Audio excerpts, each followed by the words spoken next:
সাভারে 15% ভ্যাট প্রত্যাহারের দাবিতে মানববন্ধন করেছে বাংলাদেশ রেস্তোরাঁর মালিক সমিতি। সকালে সাভার প্রেস ক্লাবের সামনে বাংলাদেশ রেস্তোরাঁ মালিক সমিতির আয়োজনে এ মানববন্ধন কর্মসূচি পালন করেন সাভার উপজেলার রেস্তোরাঁ মালিক সমিতি। এতে সাভার উপজেলার বিভিন্ন রেস্টুরেন্টের মালিক, ব্যবসায়ী, খাবারের দোকানি সহ নানা শ্রেণী পেশার মানুষ অংশগ্রহণ করেন।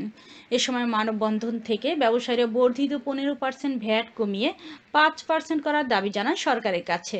এ সময় সাভার উপজেলার রেস্তোরাঁর মালিক সমিতির সাভার উপজেলা শাখার সভাপতি হুমায়ুন কবির, সাধারণ সম্পাদক আশিকুজ্জামান সহ আরও অনেকে উপস্থিত ছিলেন। ভ্যাট প্রত্যাহার না করা হলে তারা কঠোর আন্দোলনে যাওয়ার হুঁশিয়ারি প্রদান করেন।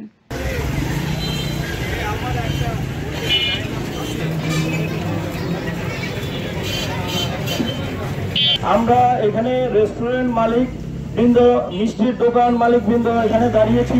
মূলত আসলে আপনারা সবাই জানেন করোনার পরবর্তীতে আমাদের রেস্টুরেন্ট খাত কিভাবে বিপর্যয়ে পড়ে গিয়েছিল। তারপরে চলে এসেছিল করোনার পরে ইউক্রেন ক্রাইসিস। তারপরে সবসময় তো আমরা একটা পলিটিক্যাল ক্রাইসিসে থাকি। দ্রব্যমূল্যের বর্তমান পরিস্থিতি আমরা সবাই জানি। সেই দ্রব্যমূল্যে এমনি আমাদের সাধারণ মানুষ এবং আমাদের ব্যবসায়ীদের নাকাল অবস্থা। তার মধ্যে এখন আমাদের 5% যে ভ্যাট আমাদের উপর আরোপ করেছিল, সেই 5% আমাদের জন্য সেটাই কষ্টকর হয়েছিল আমাদের গ্রাহক থেকে নেওয়া। এই মুহূর্তে হঠাৎ করে কোনো ডিক্লারেশন ছাড়া, কোনো পরামর্শ ছাড়া আমাদেরকে 5% থেকে ভ্যাট ঊর্ধ্বে নিয়ে আসে 15%। এই মুহূর্তে আমাদের 15% যদি ভ্যাট বৃদ্ধি করে, পাশাপাশি 100 প্রোডাক্টের উপর ভ্যাট বৃদ্ধি করে। এখন আমরা বাজারে গেলে আমাদের প্রায় গ্যাস থেকে শুরু করে কাঁচা দ্রব্য সবকিছু 15% বেড়ে গিয়েছে। তার গ্রাহকের কাছ থেকে আমাদের 15% নিতে হবে। তাহলে যদি আমাদের 15-20% বা 30% ভ্যাট বৃদ্ধি হয়, সেক্ষেত্রে কোনোভাবে আমাদের ব্যবসা পরিচালনা করা সম্ভব না।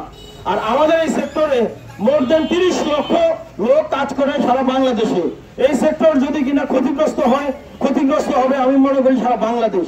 আমরা চাই আমাদের ভ্যাট 5% থেকে কমিয়ে 3% আনা হোক। কারণ